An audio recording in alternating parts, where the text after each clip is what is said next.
The date is February 17, 1843. The place, a stretch of utterly desolate, sun-blasted ground known as Miani, deep in the Sind desert. The air is thick with the dust of 10,000 marching feet, yet it is silence that truly dominates, a terrible, suffocating quiet before the storm. Look out across that plain, and you see the future of the British Empire, not marching confidently, but standing utterly exposed on the edge of oblivion. Here are the facts. On one side, a small column of exhausted, thirst-ridden British and Sepoy troops, barely 2,800 men strong. They are commanded by a volatile, eccentric general, Sir Charles Napier. They are miles from reinforcements, deep in hostile territory, and surrounded by a population that despises them. On the other side, arrayed along the dry bed of the river Fulali, is the enemy.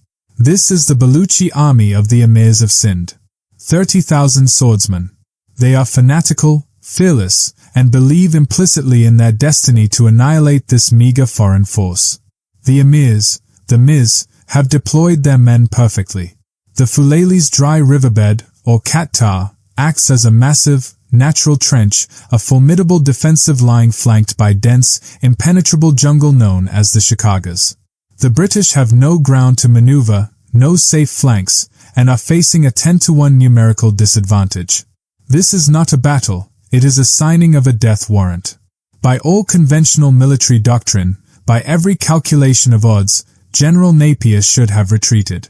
He should have waited for the impossible, massive reinforcements he knew would never arrive in time. But retreat was not in his nature. He had marched his small force relentlessly across the desert, ignoring the protests of his officers and the advice of every political agent, to arrive at this spot at this precise, fatal moment. The Emir's confidence is total.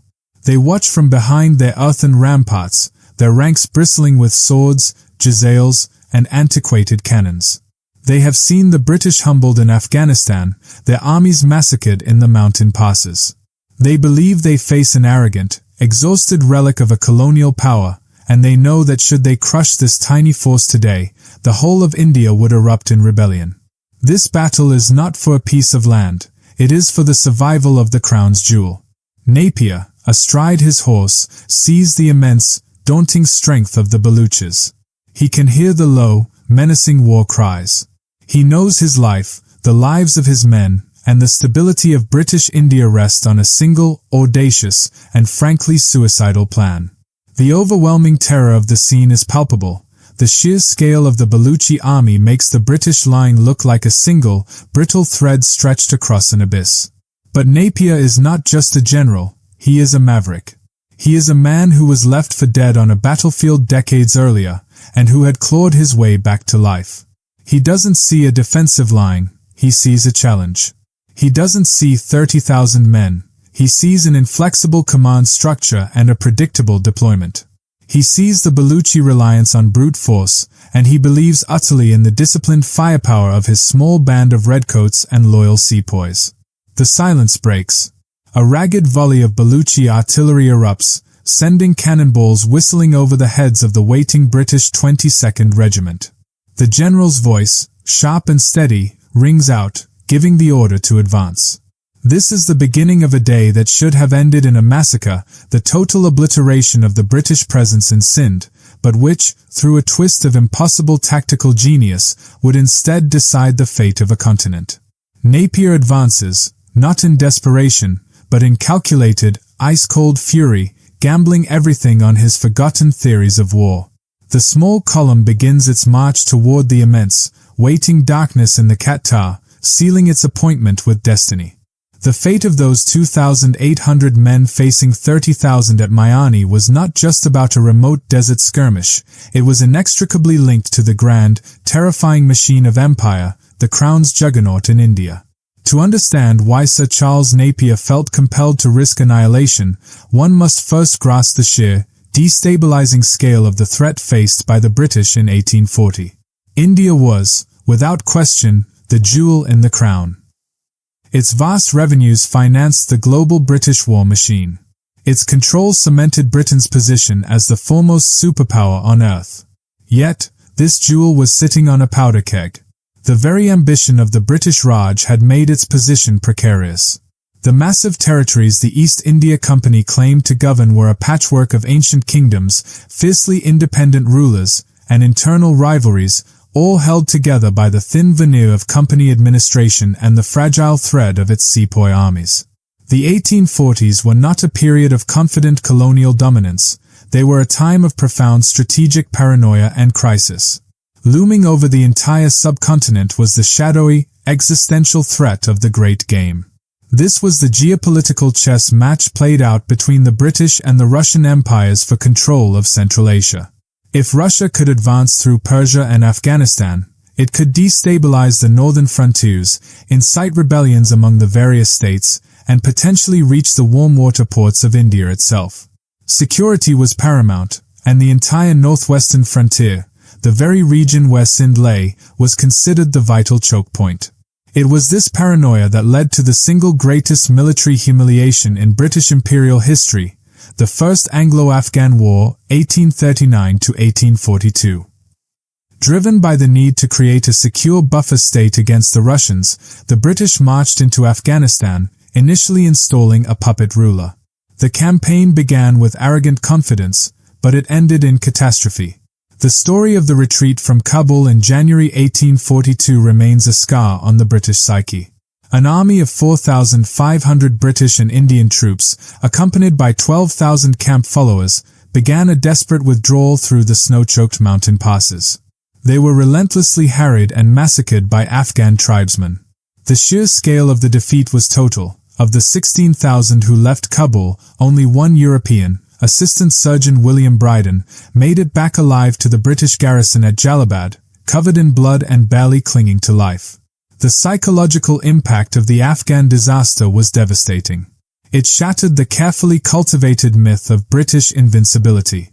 For decades, the narrative was that a single European soldier was worth 10 or 20 natives, that the British discipline and technology were unstoppable. Afghanistan proved that the Crown's juggernaut could be stopped, broken, and annihilated by determined, locally organized forces. The consequences were immediate and terrifying. The princely states of India, always chafing under company rule, watched the defeat closely. The Sikhs in the Punjab, the Marathas, and crucially, the Amirs of Sind, all began to calculate when and how to strike. They saw weakness where they had previously only seen overwhelming power. A single loss on the frontier had transformed strategic stability into systemic instability. This is the backdrop against which Napier received his command. He was being sent to Sind not to secure simple territory, but to secure the reputation and very foundation of the empire. The Emirs, confident from observing the Afghan catastrophe, had grown increasingly bold, challenging the treaties they had previously signed and concentrating their forces. If Napier lost at Miani, it would not be another setback. It would be the second, irreversible pillar to collapse on the northwestern frontier. It would validate the lesson learned in Kabul, that the British could be beaten by sheer numerical force. A defeat in Sind would surely act as the spark that ignited a subcontinent-wide conflagration, a general uprising that the company's depleted and nervous forces could not possibly contain. Napier was tasked not merely with winning a battle, but with resurrecting the myth of invincibility that had been so brutally murdered in the snows of Afghanistan. The stakes were nothing less than the preservation of the entire British Raj. To truly appreciate the impossibility of Napier's task, we must turn our gaze from the panic in Calcutta and the humiliation in Kabul and focus squarely on the forgotten frontier, the ancient, fiercely independent region of Sind. This was not a soft target. It was a rugged, strategically crucial territory controlled by the Amirs, or Mirs, a dynasty of Baluchi rulers who had crafted a powerful, autocratic state. They were the formidable obstacle Napier had to either negotiate with or crush. The Emir's power rested on two pillars, immense wealth and overwhelming military strength. The wealth came from their control over the lower reaches of the Indus River, the lifeblood of the region, allowing them to levy heavy taxes on trade and agriculture. Their capitals, Hyderabad and Kapa, were centers of luxury, their coffers swollen, and this wealth translated directly into military capacity. The second pillar, their army, was terrifying. It was predominantly composed of Baluchi tribesmen, fierce, loyal warriors drawn from a feudal system.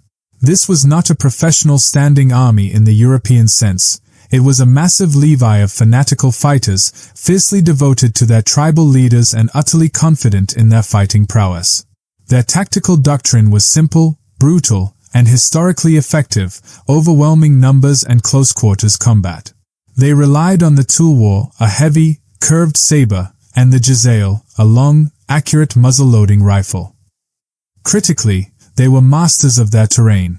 The Sind environment, the dense shikagas, hunting preserves, and the treacherous dried riverbeds like the Kat-Tao at Miani was their natural ally. They could conceal vast numbers and force an enemy to fight on their terms, neutralizing the British advantage in formations and drilled maneuver. From the Emir's perspective, the confrontation with Napier was a matter of righting a historical wrong. They viewed the treaties forced upon them by the East India Company as insults, designed to chip away at their sovereignty. They had initially accepted British protection largely to avoid being swallowed by the powerful Sikh Empire to their north. But now, post-Afghanistan, they saw their chance. Their intelligence suggested the British were weak, stretched, and terrified. They watched Napier's slow, agonizing approach with scorn. They expected the traditional, ponderous colonial advance, slow, logistical heavy, and cautious. When Napier, defying all expectations, launched his blistering, aggressive forced march towards Hyderabad, it initially surprised them, but ultimately only hardened their resolve. They believed his audacious speed was born of desperation, not strength. The Emir's military superiority was calculated to be decisive. They knew the British would field no more than 3,000 men. They had mobilized at least 10 times that number. They had chosen their ground perfectly, turning the Miani Kat-Tao into a deep, natural fortification that could absorb the limited British firepower and allow their Baluchi masses to swarm the flanks. They were not fighting for a treaty clause. They were fighting to expel the foreign invader and reassert the absolute dominance of Baluchi rule in Sind. They genuinely expected Miani to be the second, final massacre that would permanently drive the British back behind the boundaries of Hindustan. They were confident that any display of Baluchi fury and numerical superiority would simply break the will of the exhausted, isolated British column. In their minds, Napier was not a genius. He was an arrogant fool marching straight into a trap set by fate and numbers. The Emir's preparations were meticulous. Massive troop deployment, concealed positions, and a tactical plan that hinged entirely on the fact that no small European force could ever survive a frontal assault against a 30,000-strong host.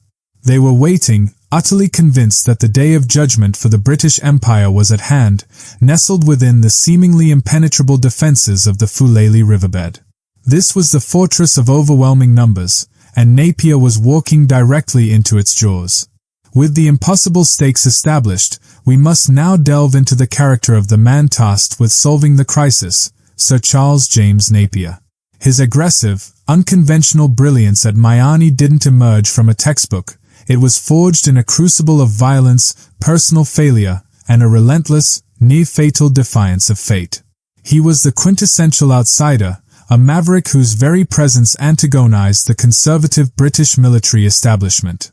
Napier's military career didn't begin with glory. It began with a scar, a moment of profound humiliation, and a descent into what should have been an early grave. The pivotal event occurred decades before Sind, during the Peninsular War in Spain. On January 16, 1809, at the Battle of Corunna, the British were attempting to evacuate under relentless French pressure. Captain Charles Napier, commanding the 50th Regiment of Foot, was ordered to attack a strategically vital village held by the enemy. The attack was a disaster. Leading his men with reckless bravery, Napier found himself isolated, surrounded, and overwhelmed. He was shot in the leg, bayoneted in the back, and suffered a massive slash across his head that left a permanent, ragged wound. He was knocked unconscious and effectively left for dead on the battlefield. This was the first great act of defiance in his life. He was not killed. Instead, he was found by a French drummer boy who, with remarkable compassion, spared his life. Napier was taken prisoner, only surviving the ordeal through the intervention of a relative, the future Duke of Richmond, who negotiated his release. The wounds were appalling, the physical and psychological trauma immense. This experience, the scars of Corunna, defined the man. First, it instilled in him a visceral understanding of the utter brutality of close-quarters combat, a knowledge that would later inform his tactics for maximizing the shock of disciplined firepower. He knew what it felt like to be overwhelmed by a human wave, and he developed a lifelong commitment to ensuring his men would never face such an uneven fight unarmed with decisive tactics. Second, it cemented his character as a survivor of the impossible. A man who had clawed his way back from being a corpse on a foreign field developed an iron will and a profound disrespect for the odds. To the establishment, the odds at Miani were 10:1 against. To Napier, that number was merely an inconvenience. He had already beaten the odds of death itself. But his survival came with a cost. Napier was intellectually volatile, intensely opinionated, and utterly contemptuous of the rigid aristocratic incompetence that often characterized the highest ranks of the British Army. He was a reader and a thinker, dedicating himself to military history and strategic theory in a time when many officers relied solely on birthright and rote maneuver. He devoured the works of the ancients and the moderns, constantly sketching out revolutionary tactical concepts that stressed mobility, aggressive reconnaissance, and the psychological impact of concentrated force, concepts that were heresy to the cautious, status quo-driven general staff. His manners were poor, his temper quick, and his pen sharper than any bayonet. He was perpetually entangled in fierce political and personal feuds. He saw widespread corruption, idleness, and social injustice, and he did not hesitate to loudly condemn it, whether in print or in person. This made him both effective and deeply disliked. He was respected for his ability to solve impossible problems, but he was feared and actively avoided by the very men who could advance his career. Napier was a general who wore his failures and his wounds openly, both literally and figuratively. He was a man with a genius for war, but an absolute lack of genius for court politics. He was precisely the kind of man the system elevated only when it was faced with a crisis that no respectable gentleman dared to touch. His survival at Corunna was the prologue to his arrival in Sind. He was a man destined to confront death on impossible terms, and to somehow, impossibly, win. Napier's true apprenticeship for Miani was not merely surviving the French in Spain. It was surviving the British aristocracy in peacetime. Following the Napoleonic Wars, his intellectual restlessness and deeply humanitarian instincts clashed violently with the rigid social and political structure of the era. He was a man with a mind geared for reform, placed within an institution designed for stasis, leading to a long career as the reformer and the maverick. His first major post where his unconventionality truly blossomed was as the governor of the Ionian Islands, 1822 to 1830, a British protectorate off the coast of Greece. While many colonial administrators saw their roles as sinecures, a chance to extract wealth and status, Napier saw an opportunity for radical social and infrastructural change. He was appalled by the poverty, the antiquated legal systems, and the pervasive corruption that stifled the islanders. Napier threw himself into governance with the same ferocious energy he applied to war. He initiated massive public works, building roads, constructing lighthouses, and overhauling the island's judicial system to provide genuine, swift justice to the poor. He championed education and vigorously challenged the tax farming practices of the wealthy local elites who profited from the poverty of the peasantry. His goal was not simply to rule, but to elevate the populace. This dedication to reform, however, was his professional undoing. By challenging the established order, both the local aristocracy and the venal officials sent from London, he generated a tidal wave of powerful enemies. He was accused of insubordination, political instability, and being dangerously sympathetic to the Greek independence movement brewing nearby. His direct, uncompromising approach meant that while the people loved him, the powerful desired his immediate removal. He was recalled in 1830, effectively sidelined for over a decade. During this period of forced idleness, Napier's genius was channeled into writing and military theory. He became a fierce polemicist, arguing passionately for social justice and military innovation. He was one of the few high-ranking officers to fully appreciate the potential of the disciplined line infantry fire to negate cavalry and mass charges. His tactical doctrines were clear. Speed and aggression, avoid defensive postures. The key to fighting vastly superior numbers was rapid, aggressive maneuvering designed to keep the enemy off balance. Concentrated firepower, the power of the British military lay not in numbers, but in the rapid, repeated, and disciplined volleys of its infantry. He sought formations that maximized this firepower. Exploiting morale, warfare, to Napier, was fundamentally a psychological endeavor. A sudden, unexpected attack, or the unyielding sight of a thin red line holding firm, was as powerful as any cannonade.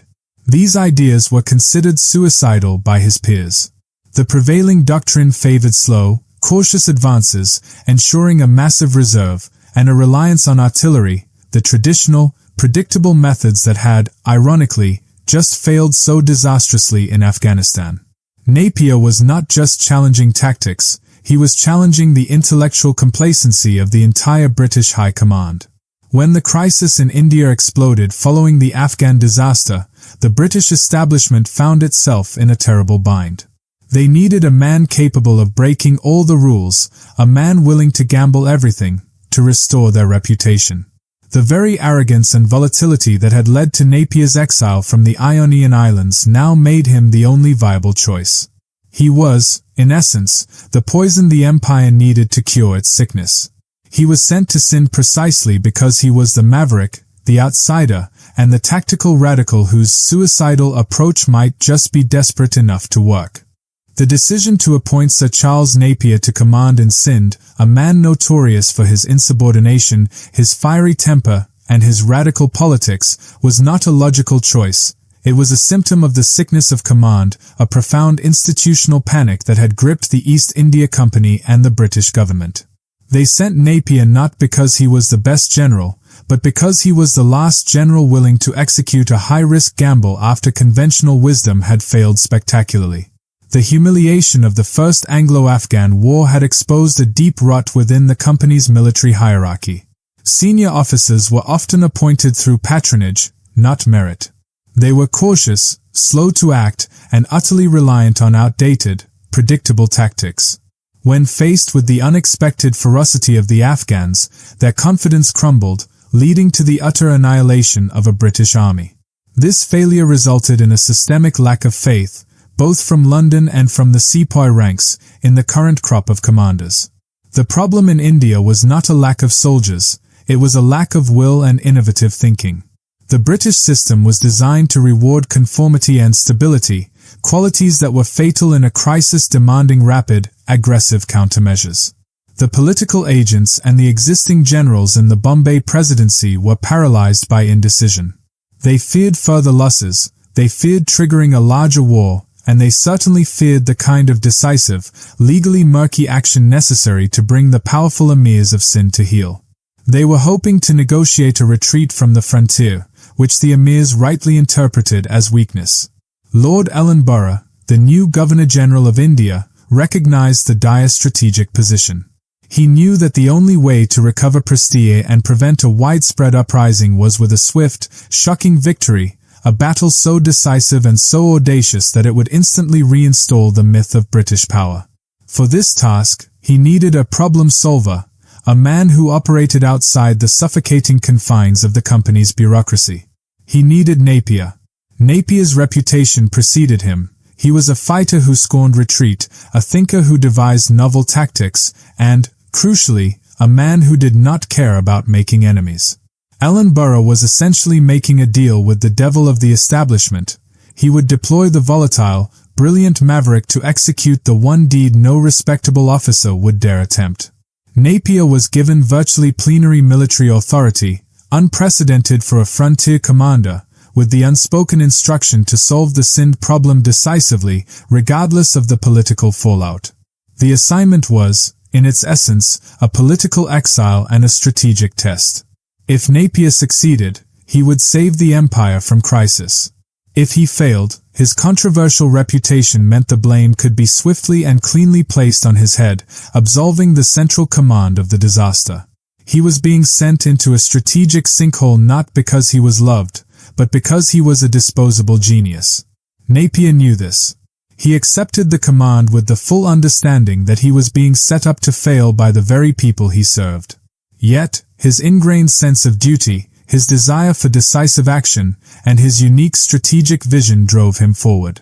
He saw the situation not as a trap, but as a long-awaited chance to implement the aggressive, unconventional theories he had developed over decades of forced exile and study. The establishment's sickness, its paralysis and fear, was the very opening through which Charles Napier stepped, embracing the impossible odds as his destiny. Napier's arrival in Sind was marked by an immediate and brutal departure from established military procedure. He understood that the greatest weapon held by the Amirs was not their 30,000 men, but time to fully mobilize, time to consolidate their defenses, and time for the morale of his own isolated, numerically insignificant force to break. His counter-strategy was pure Napier, aggression at all costs, initiating a race against the desert. The destination was Hyderabad, the Emir's capital, but the true objective was psychological warfare and tactical surprise. Instead of adopting the cautious, slow, logistical-heavy approach expected of a British commander, Napier launched a blistering, relentless forced march across the most unforgiving terrain in the region. This was not simply a rapid advance. It was a calculated act of tactical violence against both the enemy's expectations and the land itself. The sheer speed of the British column was unprecedented.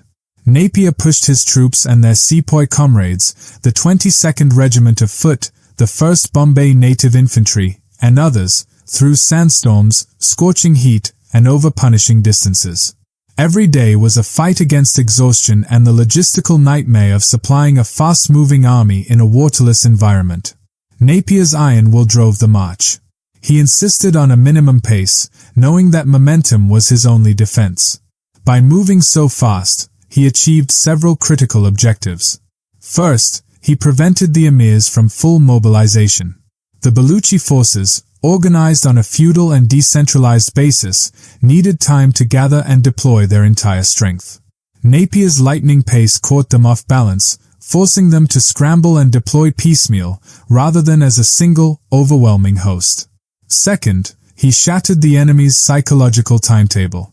The Amirs expected a slow, ponderous approach, giving them weeks to dig in and solidify their morale. Napier's sudden appearance near their capital region instantly communicated a terrifying message. This man does not fear you, he is coming for you now.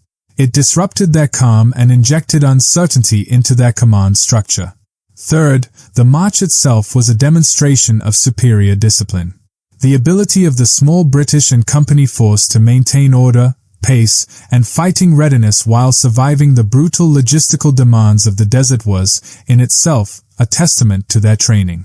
It signaled to the Amirs that they were dealing with an enemy whose discipline transcended the limits of the environment, a crucial difference from the demoralized, disease-ridden columns that had met their end in Afghanistan. The logistical genius lay in simplification. Napier stripped his force to the bare essentials, eschewing the cumbersome baggage trains that traditionally hobbled British armies. He relied heavily on small, fast-moving units for reconnaissance, constantly keeping pressure on the enemy's forward positions. He pushed his men to the brink, yet maintained their faith in his command through sheer, visible determination. He was always at the front, sharing the hardship, leading from the horse rather than from a comfortable tent. This forced march culminated in the confrontation at the fortress of Imonga. Napier, demonstrating his characteristic calculated aggression, led a small detachment of cavalry and infantry on a dangerous raid deep into the desert to destroy the stronghold. This move was militarily minor, but politically immense. It proved that no place in Sind was safe from his reach and utterly demoralized the local leaders, who had relied on the desert vastness for protection. By the time Napier's main column reached the vicinity of Hyderabad, he had achieved his first great tactical victory without a battle. He had dictated the speed of the campaign, undermined the Emir's strategy, and established the narrative that his small army was not a fleeing remnant, but a rapid, unstoppable force of focused aggression. This race against the desert ensured that when the inevitable battle came, it would be fought on his schedule, and with the enemy already psychologically reeling. The campaign now entered its decisive, high-stakes political phase, culminating in the final parley. While Napier's army rested briefly after their grueling desert dash, the diplomats of the East India Company attempted one last, desperate effort to secure a treaty with the Amirs of Sind. This negotiation, however, was fundamentally poisoned by the Emirs' deep-seated confidence and Napier's unyielding presence. The Emirs, seeing the small British force within striking distance of their capitals, viewed the renewed diplomatic efforts not as a chance for peace, but as confirmation of British weakness. The traditional political agents, paralyzed by fear of provoking a war they couldn't win, were negotiating from a position of profound apprehension. They sought concessions, hoping to placate the massive Baluchi army assembling nearby. The Emirs, by contrast, were negotiating for Napier's withdrawal, a humiliating concession they believed they could extract through sheer intimidation. A new treaty was drafted, seemingly satisfying the British demands for transit rights and revenue. The Emirs, under duress and seeking to buy time, reluctantly signed the treaty on February 14, 1843. For a fleeting moment, peace appeared to have been salvaged. But this was merely a deceptive calm before the eruption. The Baluchi war party, the immense host of gathered tribesmen, was not interested in paper agreements. Their honor, their belief in their numbers, and their hatred of the foreign power demanded blood. The breaking point came immediately. On February 15th, the day after the treaty was signed, the Emir's forces, now fully mobilized and beyond the control of the diplomatic faction, launched a furious, unprovoked assault on the British residency in Hyderabad. Colonel James Outram, the British resident, along with his small guard of 100 men of the 9th Bombay Native Infantry, held out heroically against an overwhelming Baluchi mob that poured into the complex. The defense was fierce, utilizing the residency building as a fortress, but the force was far too small to hold. After a brutal 4-hour standoff, Outram and his men were forced to fight a desperate rearguard action, extracting themselves and retreating down the Indus River on steamers, narrowly escaping massacre. This action was precisely the casus belli that Napier needed, and which his aggressive policy had arguably provoked. The attack on the residency, immediately following the treaty signing, was an unconscionable act of war, providing the moral and legal justification for Napier's subsequent actions. The Emirs had shown their true intent. They would use diplomacy to stall, but their real strategy was based on violence and expulsion. Napier, receiving the news of the residency attack, was given an opportunity that conservative generals would have squandered. Conventional military wisdom would have demanded an immediate retreat back towards British-held territory to await massive reinforcements before attempting to re-engage an enemy that had just proven their willingness to fight and their sheer numerical dominance. Napier did the opposite. Aggression triumphs was his creed. He immediately and aggressively marched his entire force of 2,800 directly towards the massive concentration of Baluchi forces gathered at Miani. He was not retreating. He was choosing the field of battle, ensuring a decisive confrontation before the Emirs could further consolidate their strength and before the news of the residency assault could demoralize the rest of the Bombay army. His decision was a profound act of calculated recklessness. By advancing, he was committing his small force to what appeared to be certain annihilation. But Napier understood the psychology of his opponents. The Baluchis expected caution and fear. By meeting their act of war with an immediate, overwhelming counteraggression, he seized the initiative, ensuring that the next engagement would be a shocking test of will fought entirely on the edge of the abyss. He was marching not to negotiate, but to end the entire war with a single, brutal stroke. The dawn of February 17, 1843, broke over Miani, revealing the impossible scene that Napier had marched 3 weeks to confront. This was the moment of reckoning, the heart of Act 3, the impossible climax. Napier's small force, approximately 2,800 men, consisting primarily of the disciplined 22nd Regiment of Foot, the Cheshire Regiment, Bombay Sepoy regiments, a small detachment of artillery, and a cavalry squadron, stood ready. Ahead of them lay a vision of absolute numerical superiority.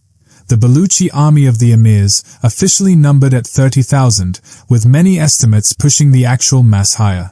The battlefield itself was a masterpiece of natural defense for the Amirs. It was dominated by the Fulali riverbed, or Qatar, which was, at this time of year, a deep, dry trench approximately 12 to 20 feet deep and up to 60 feet wide. The Baluchis had entrenched themselves perfectly behind the steep, earthen banks of this dry Qatar, transforming it into an insurmountable natural rampart. They were concealed from view, protected from fire, and ready to unleash a sudden, overwhelming torrent of men when the British advanced. Crucially, the flanks of this formidable defensive line were secured by dense, thorny jungle, the shikagas, considered impassable to any organized force, especially cavalry.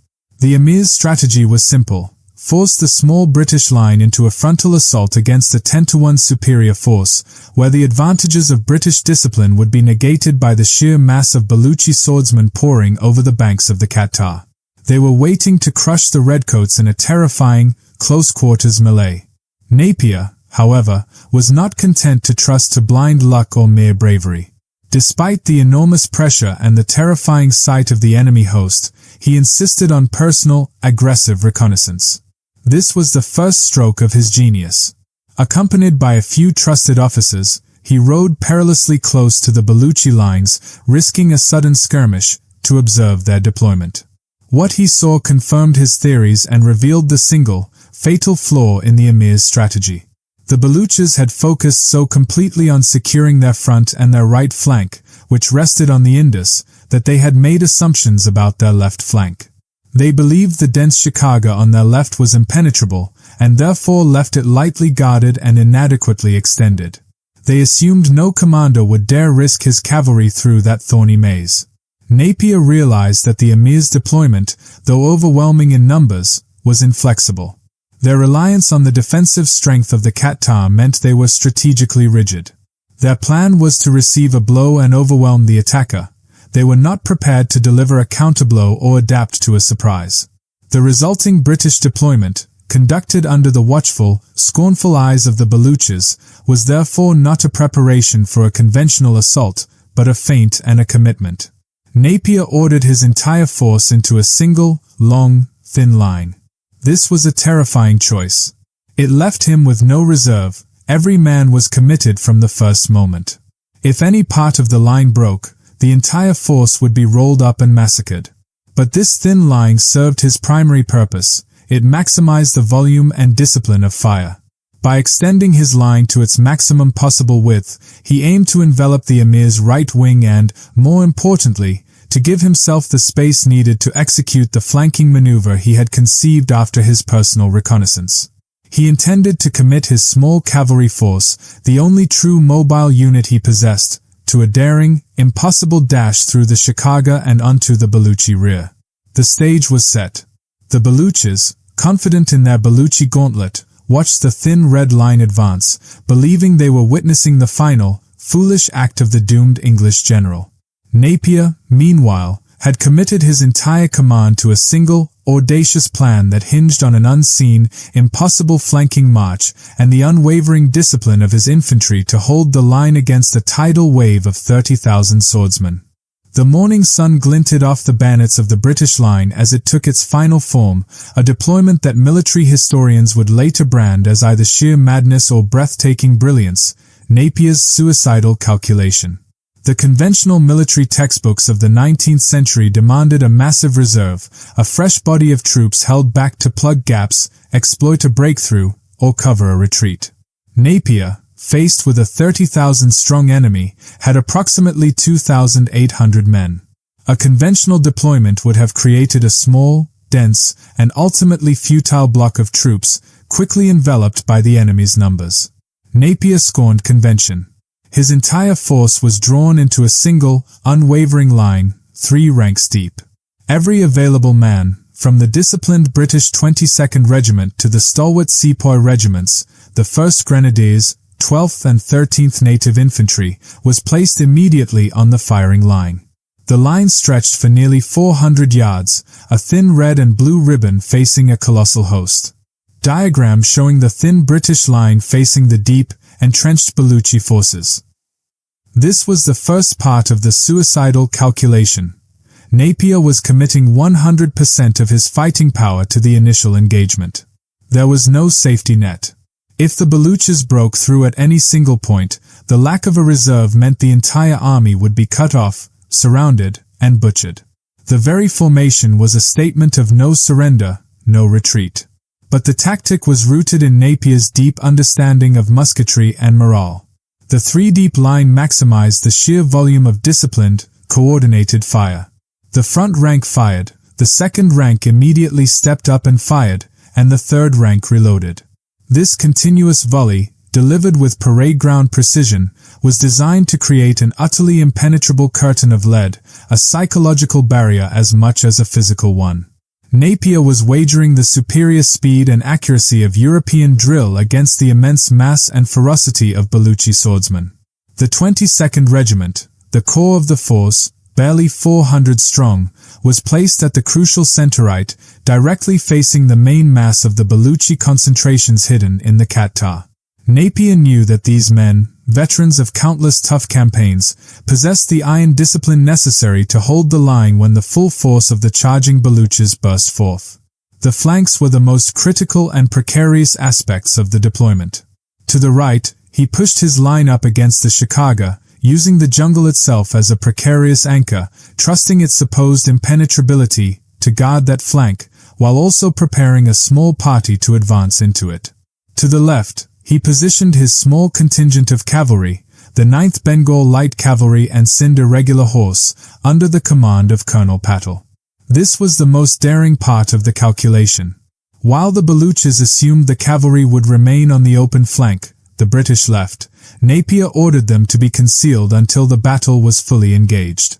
He then gave Patel his secret, almost impossible order, to find a path through the dense, thorny jungle of the Emir's left flank, an area the enemy considered inviolable.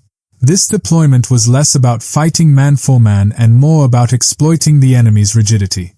Napier forced the Baluchis to attack exactly where he wanted them, across the open ground and into the devastating focus of his disciplined firepower. He used his main line as an anvil, a fixed, unmoving obstacle, while preparing his small, mobile cavalry force as the hammer, ready to strike the unexpected, exposed rear of the enemy's massive formation. The deployment of the thin red line, with no reserve and an impossibly audacious cavalry mission, was a declaration of faith in the discipline of his troops, faith in his unconventional theories, and faith that the enemy's numbers would ultimately be negated by his superior tactics. The order to advance was given, and the small column began moving toward the earthen ramparts of the Qatar, signing their names to a fate that, by all accounts, should have been a massacre. The silence of the desert broke with a roar that was less a sound and more a physical wave of terror, the sound of 30,000 men throwing themselves into the fight. This was the first shock, the moment Napier's thin red line would either hold firm or be utterly pulverized by the sheer, unadulterated mass of the enemy. As the British line advanced, their disciplined movement across the open ground was a deliberate provocation.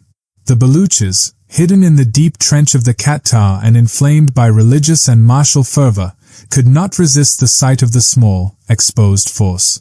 The order was given by the Emirs, and the Baluchi host responded with a terrifying, unified war cry, a sound described by one British officer as a yell that might have wakened the dead. Suddenly, the banks of the dry riverbed exploded with humanity. It was not a disciplined attack, but a human tsunami.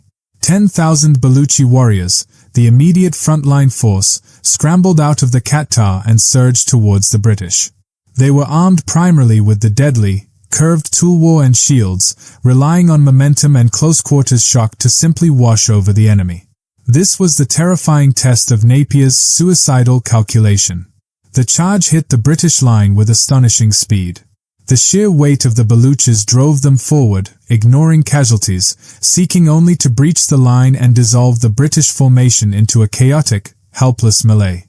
In a melee, the Baluchis' overwhelming numbers and superior swordsmanship would guarantee a massacre. The British artillery, positioned between the infantry units, fired a desperate, close-range salvo of grapeshot, tearing massive, bloody gaps in the charging ranks. But the gaps were instantly filled. The Baluchis continued their relentless, screaming advance, pouring into the open space between the two armies. The most intense fighting centered on the 22nd Regiment of Foot, which bore the brunt of the initial wave. Swordsmen, leaping the final distance, crashed directly into the British ranks. The battle instantly devolved into a desperate, hand-to-hand struggle. Officers and sergeants found themselves fighting literally surrounded, parrying multiple tulwar cuts. Major Teasdale of the 22nd was cut down almost immediately. The Baluchis displayed incredible, frightening courage, attempting to reach and hamstring the horses of the officers, and seeking to drag men out of the ranks for individual slaughter. The weight of their charge was so heavy that the thin British line visibly staggered backward under the initial impact. This was the moment of potential collapse. If the British discipline had cracked, if even one company had broken and fled, the 30,000 Baluchis would have poured through the breach, rolled up the entire line, and the day would have belonged to the Amirs. It would have been a second Kabul, a massacre that guaranteed the end of British rule in India. But Napier's troops were drilled to an inch of their lives. They had been taught to trust their formations over their individual fear. Despite the visceral horror of the close-range fighting, the line refused to break. The men stood shoulder to shoulder, holding their ground, relying not on individual heroics, but on the system of firepower and discipline. Their muskets became bayonet pikes, used to stab and hold back the charging masses while their comrades in the second and third ranks kept up a murderous, steady fire. The Baluchis had numbers, but the British had drilled, focused, continuous firepower. The first shock had been absorbed, but the line remained poised on the knife edge of annihilation. The immediate aftermath of the first shock was a terrifying, suffocating moment of truth. The Baluchi charge had been absorbed, but the British line was now locked in a visceral, desperate struggle, separated from annihilation by mere inches of bayonet steel. This was the defining test of the thin red line holds, discipline against fanaticism. The sheer ferocity of the Baluchis was astounding. They possessed a terrifying combination of martial honor and religious zeal, driving them to close with the enemy regardless of casualties. They hurled themselves into the narrow gap between the armies, climbing the piles of their own dead and wounded to reach the living. Their target was the British line, specifically the gap between the men, aiming to breach the formation and unleash chaos.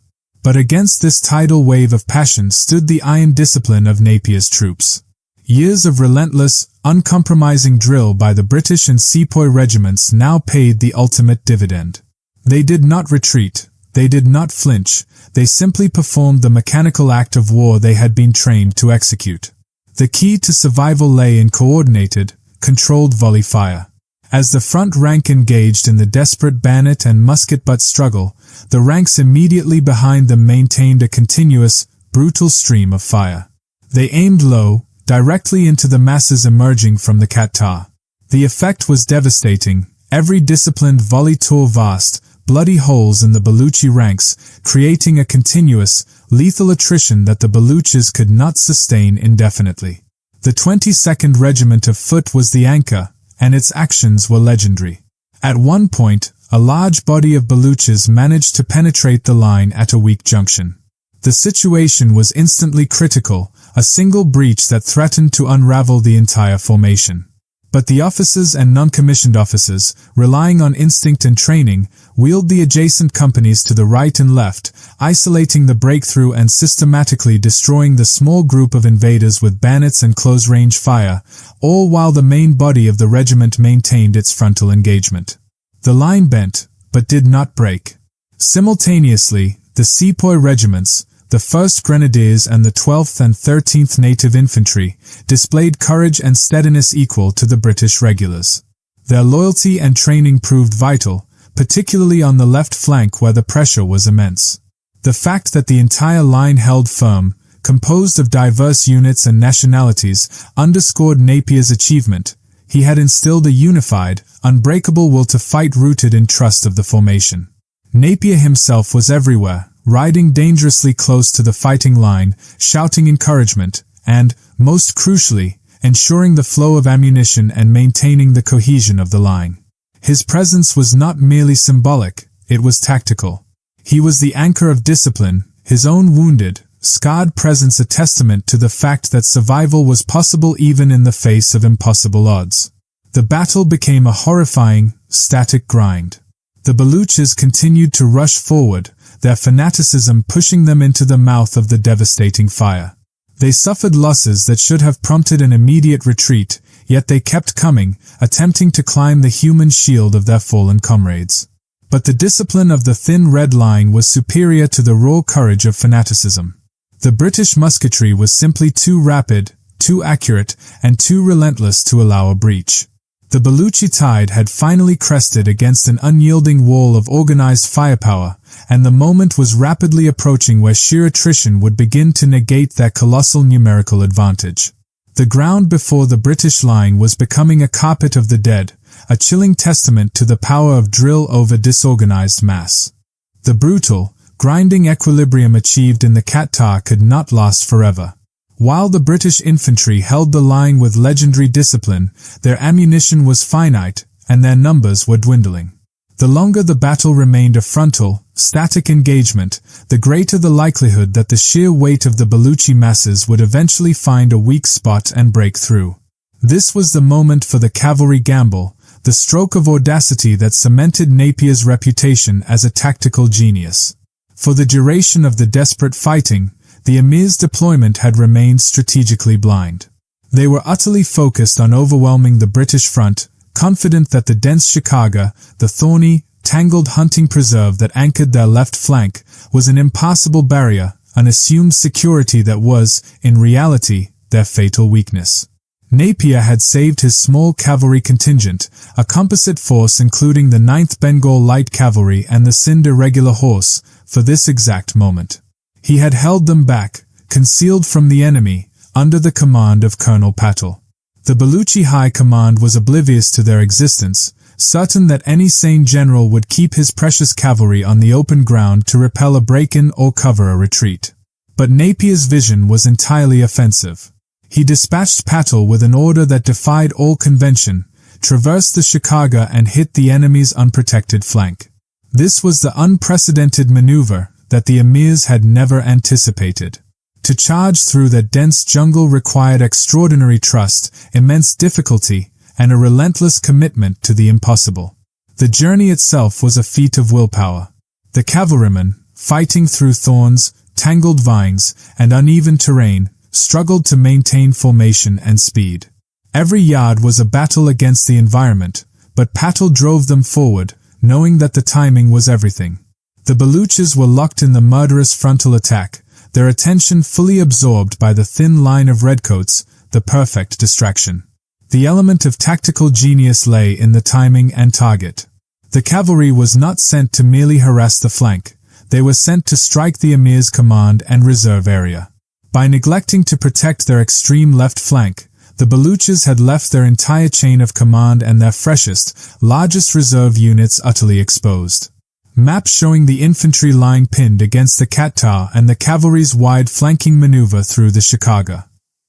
As the fighting in the Qatar reached its horrifying zenith, Patel's small force burst out of the thorny curtain of the Chicago and onto the Baluchi rear. The psychological impact was instantaneous and devastating. The Baluchis, already reeling from the relentless firepower of the infantry, suddenly found a fresh, highly mobile enemy charging directly into their rear, their reserves, and their camp. It was a complete, shattering surprise from the one direction they believed was absolutely safe. This was the moment the enemy's confidence was shattered. They had been fighting a predictable, frontal battle against a fixed obstacle. Now, the battle had become fluid, terrifying, and chaotic. The charge turned the Emir's vast strength into a logistical and command liability. The signal went out, or rather, the lack of a clear signal amidst the chaos, that they were being enveloped. The psychological blow achieved what the infantry's musketry alone could not.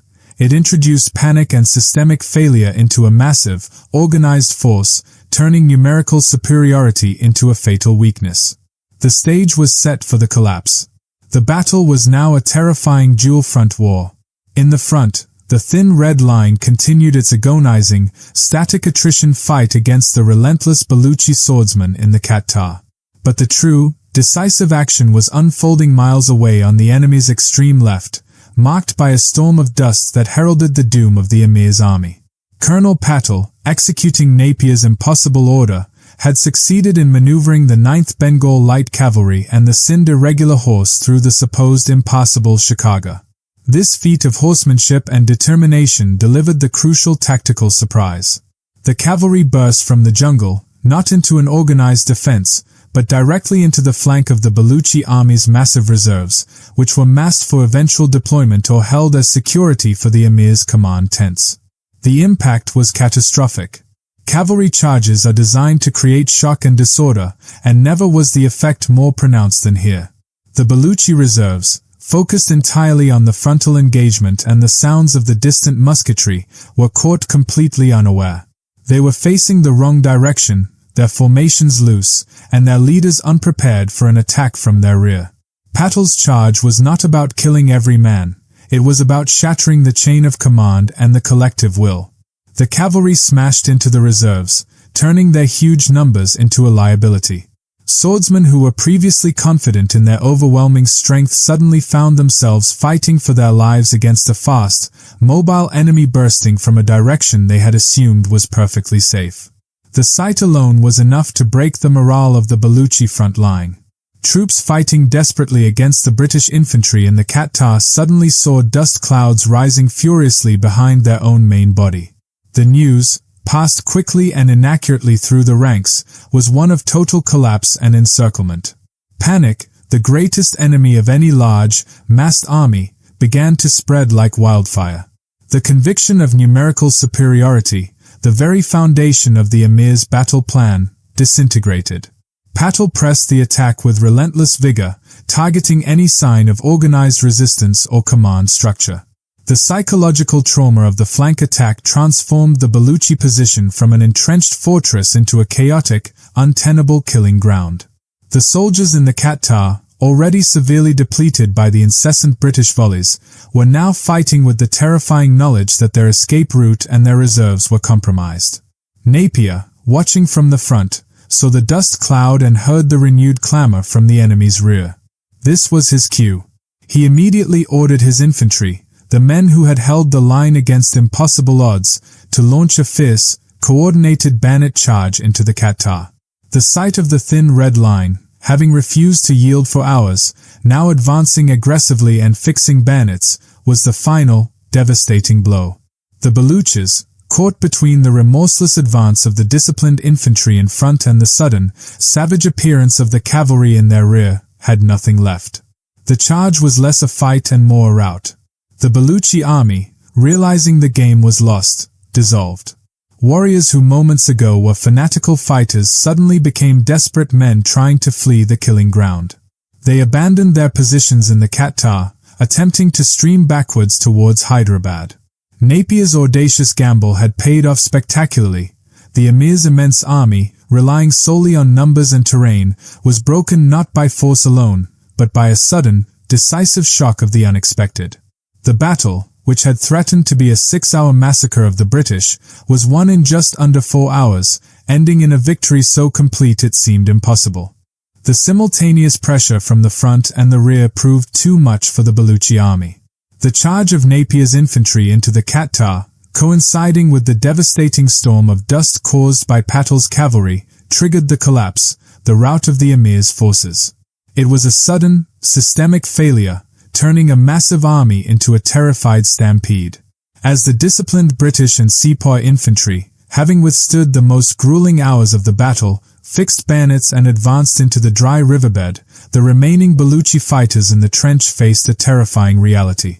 They were no longer fighting a static line. They were fighting an aggressive, advancing force while their own rear was dissolving into chaos. The sheer will to fight, driven by fanaticism and numbers, finally gave way to the instinct for self-preservation. The Baluchi formations dissolved almost instantly. Warriors, moments before driven by honor, flung aside their tulwars and jazales and scrambled up the reverse slopes of the Qatar. The route of escape was choked with men. The vast numbers that had constituted their greatest strength now became their greatest liability. Thousands of men trying to flee through a limited space created a massive choke point, crushing those who fell beneath the feet of their comrades. The pursuit was immediate and decisive. Napier ordered a general advance, pushing his victorious but exhausted infantry forward to ensure the rout was complete and that the enemy could not regroup. The cavalry, having created the initial breakthrough, capitalized on the chaos, harrying the fleeing masses and preventing any effective counter-rallying. The contrast in casualties tells the chilling story of Napier's tactical triumph.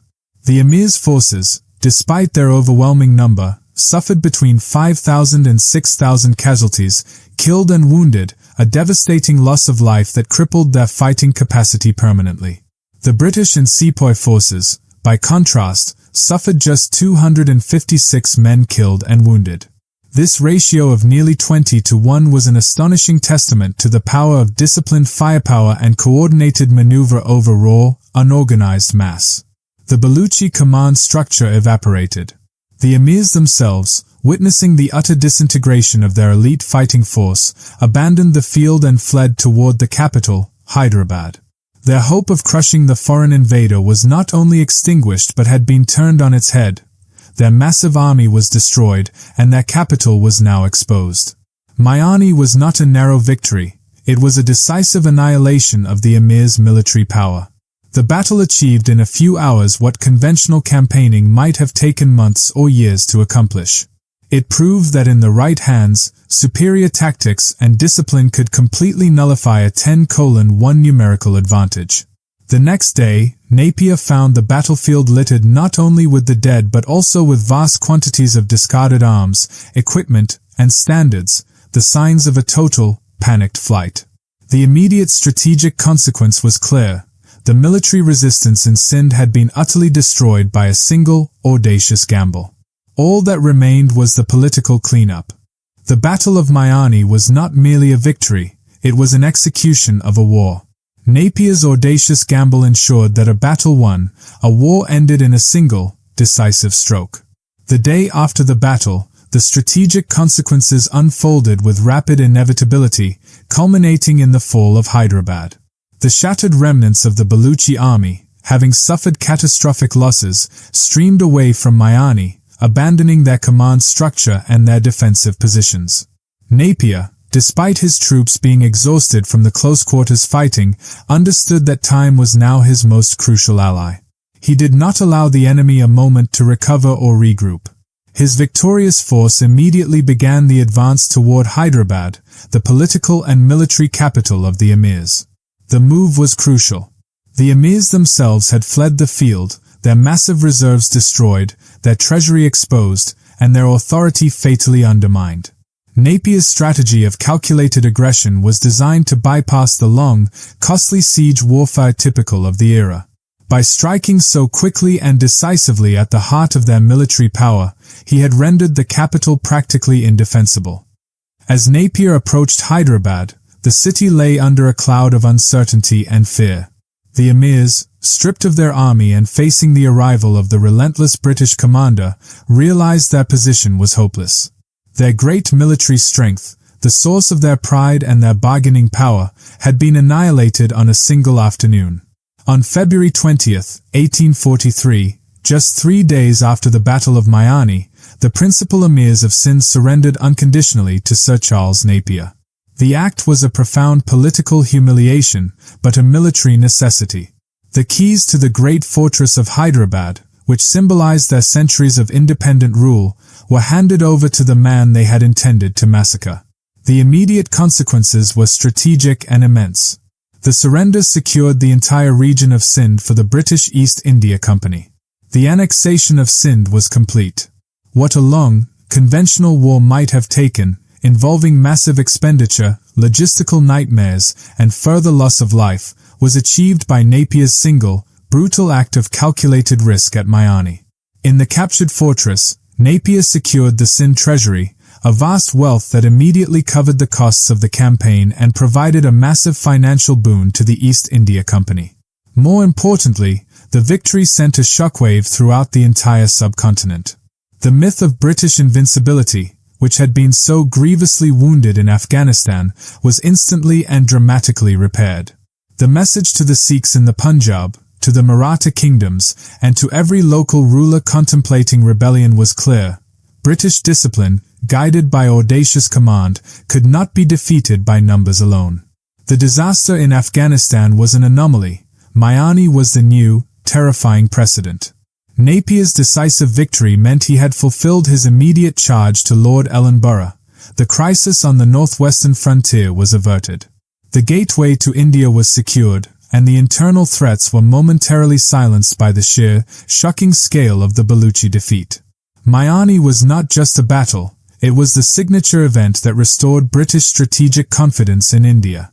Napier had not just won. He had ended the war by proving that the impossible odds were only impossible for a conventional mind. The thunderous cheers for the victory at Miani had barely faded when the campaign transitioned from a military triumph to a political firestorm.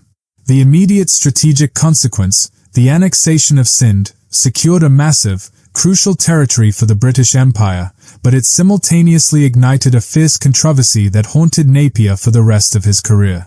This was the dark underside of the controversial prize. Back in London and at the headquarters of the East India Company in Calcutta, the victory was celebrated for its audacity and its immediate restoration of military prestige. However, the subsequent annexation was viewed by many, including prominent figures in Parliament and the company's own political service, as an act of unjustified aggression, a war of conquest disguised by the thin veneer of treaty violations. Critics argued that the Amirs had been provoked, intimidated, and ultimately robbed of their territory by a general seeking glory. The controversy was fueled by the deep-seated political rivalry between Napier and his opponents, most notably Colonel James Outram, the former resident. Outram, a man of conscience who genuinely believed the Amirs had been unfairly pressured, became the figurehead for the anti-annexation lobby. He penned a furious denunciation, arguing that the war was not only unnecessary but immoral. This public split among high-ranking officials in India fueled a media frenzy back in Britain, pitting the proponents of necessary imperial expansion against the Whig voices condemning aggressive colonial policy. Napier, with his notoriously sharp wit and even sharper pen, did not retreat from the fight. He justified his actions with ruthless pragmatism. The Amirs were fundamentally untrustworthy, their power structure was inherently unstable, and their hostility to the British made their continued independence a constant threat to the entire northwestern frontier. He argued that annexing the territory was a necessary evil to secure the safety of British India, particularly given the recent Afghan disaster. It is here that the infamous, apocryphal single-word telegram enters the legend. Historians widely attribute the following dispatch to Napier after the annexation, a laconic pun that summarized his attitude toward his critics, peccavi. Peccavi is Latin for I have sinned. While the actual authenticity of the message is debated, it was likely coined by the humorist Catherine Winkworth and published in Punch magazine. It perfectly captured Napier's persona. A man who knew his actions were legally questionable and morally debatable by the standards of the day, but who believed absolutely that they were militarily and strategically necessary. It crystallized the political debate. Was the annexation a glorious necessity or a great sin? The annexation itself proved immediately profitable, bringing the massive Sind revenues into the company's coffers and securing the Indus River as a vital strategic lifeline. But the bitter political and legal infighting that followed led to formal inquiries and internal investigations. Napier, the military genius who saved the frontier, was simultaneously painted by his critics as a ruthless, lawless conqueror. This political firestorm ensured that while Napier received military honors, he would never truly receive the unconditional political acceptance of the establishment. The victory at Miani was brilliant, but the prize, the annexation of Sind, remained controversial, ensuring that the general would forever be viewed as a glorious maverick whose success came at a questionable moral cost, initiating his descent into the status of a forgotten genius. The military problem in Sind was solved, but the political war for Charles Napier was only just beginning. Having defeated a formidable army, he now found himself battling a far more insidious and powerful enemy. the establishment itself marking a forgotten conflict that characterized his final years in India. Napier's troubles stemmed directly from his unconventionality and his fierce, unyielding social conscience. Upon taking over the administration of Sind, he was appalled by the corruption and exploitation endemic in the East India Company's practices and the feudal system the Amirs had maintained. He was not content merely to annex the land. He immediately began implementing the radical social reforms he had previously championed in the Ionian Islands. He worked to dismantle the feudal land system, seeking to improve the condition of the peasantry who had been exploited by the deposed Baluchi elite. He streamlined the legal code, making justice swifter and less expensive, challenging the long-established power of local magnates and corrupt company officials who thrived on complexity and bribery. He treated the native Sindhi population with a respect and fairness that was highly unusual and deeply unpopular among the conservative British colonial class. This dedication to reform alienated the very people who should have been his staunchest allies, the powerful political agents of the East India Company. They saw Napier as not only a military rogue but a dangerous social radical who threatened their wealth, their privilege, and their traditional modus operandi of colonial governance. The conflict was intense and played out primarily through official reports and scurrilous pamphlets. Napier's political opponents, led by Outram, launched an unremitting campaign to discredit him, focusing on the alleged illegality of the war and his autocratic administrative style. They argued that his reforms were destabilizing, his actions were tyrannical, and that his victory at Miani, however glorious, was tainted by his subsequent administration. Napier, never one to back down, retaliated with his typical abrasive brilliance. He published highly critical reports detailing the corruption he found, effectively accusing the company's civil service of widespread malfeasance and self-interest. He cast himself as the solitary, honest defender of the empire, cleaning up the mess left by cautious, incompetent bureaucrats. This bitter, public feud ensured that despite being one of the most successful generals of the era, Napier was politically marginalized. His later, brief command as Commander-in-Chief in India, 1849 to 1851, ended similarly. He resigned after clashes with Governor-General Lord Dalhousie over troop welfare and administrative reforms. He insisted on better pay and conditions for the Sepoy troops and exposed numerous instances of fraud, but his aggressive style was deemed intolerable.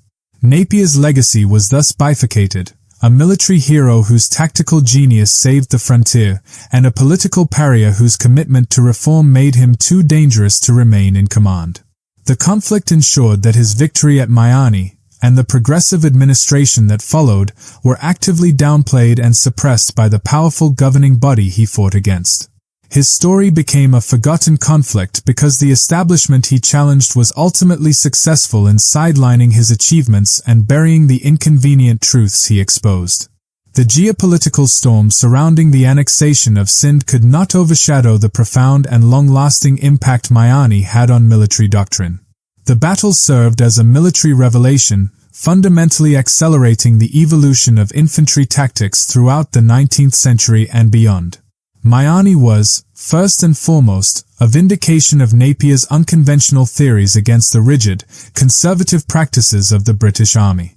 For decades, military thinking had been dominated by the reliance on massive numbers and adherence to linear formations designed for smooth, open European battlefields.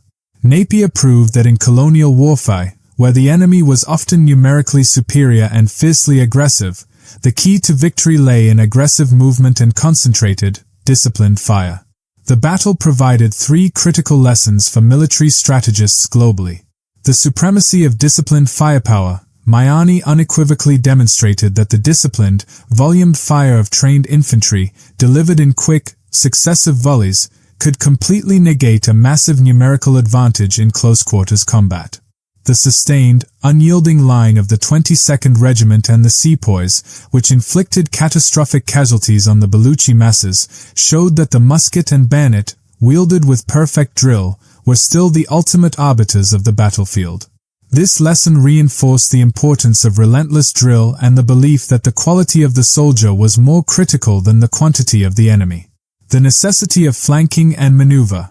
Napier's cavalry gamble was the true masterpiece. It validated the principle that tactical success against an entrenched, numerically superior enemy lies in exploiting their rigidity and assumptions. By forcing the Amirs to fight on two fronts, particularly a surprise front they deemed impossible, Napier turned their strength into a paralyzing weakness. Miani became the classic textbook example of how to use a decisive flanking maneuver to shatter an enemy's morale and command structure, irrespective of the odds.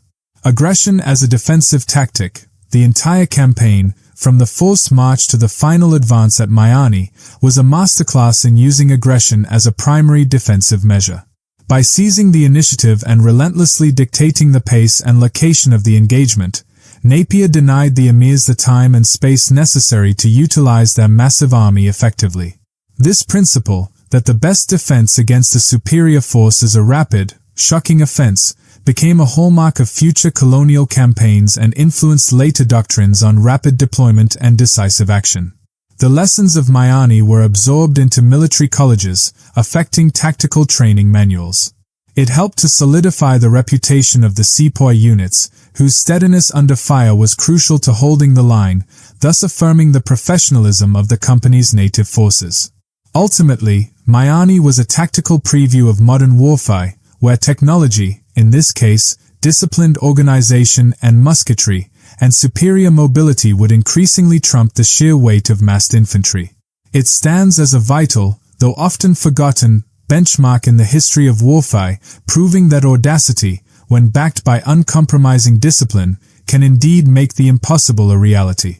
The cannon's smoke cleared long ago, the annexation treaties were signed, and the man who won the impossible battle was eventually laid to rest.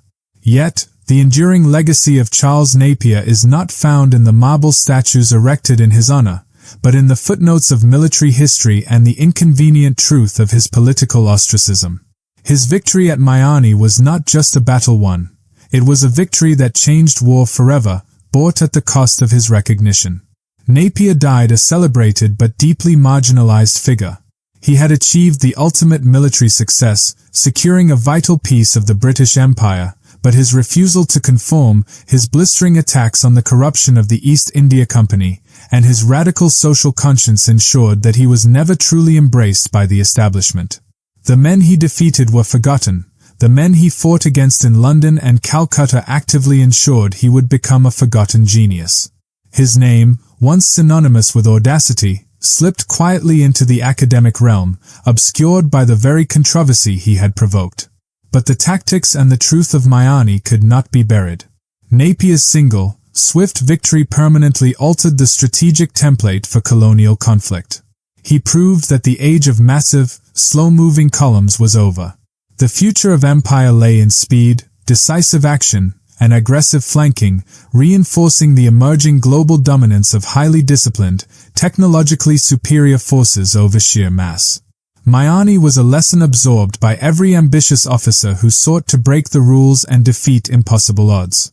We must look past the dust of the Sind desert and the political smears to see the man for who he was, a scarred veteran who knew the price of failure and chose to gamble everything on his own genius.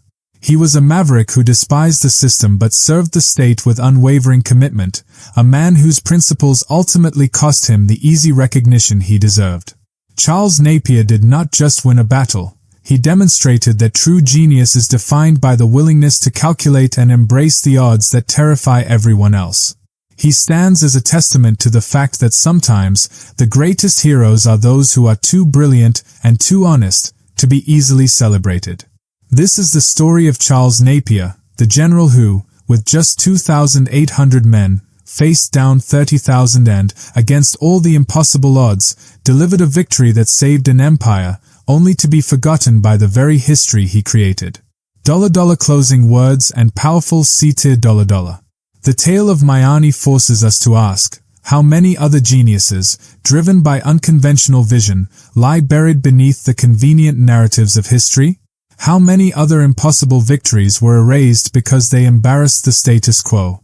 If you found yourself gripped by this account of daring, discipline, and forgotten truth, then understand that this is only one hidden chapter in the grand, tumultuous story of the British Empire.